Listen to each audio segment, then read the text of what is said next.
Vamos a comenzar por el primer punto, la aprobación si procede del acta de la sesión anterior. Hoy traemos para su aprobación 4 actas. En una de ellas hay un error de numeración únicamente. Es un... ¿La 11 y la 12? Están hechas.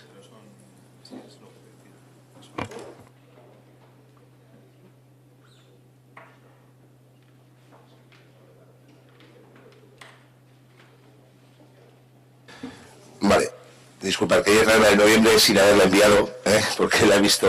Vale. Entonces, se trae para aprobación la de septiembre y octubre. Esas dos en concreto.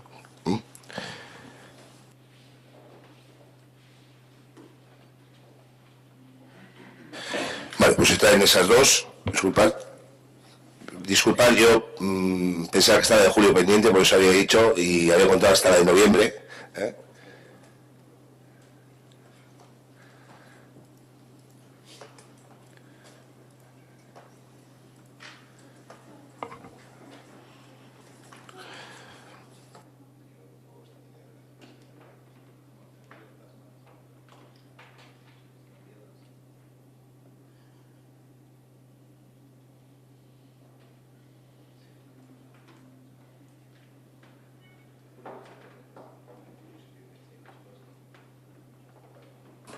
Vale, es julio y septiembre. Yo he visto en secretaría la de octubre y noviembre, pensando que era de las que estaban enviadas, viendo en la carpeta, pero me comenta el secretario que todavía no están machacadas sobre borrador.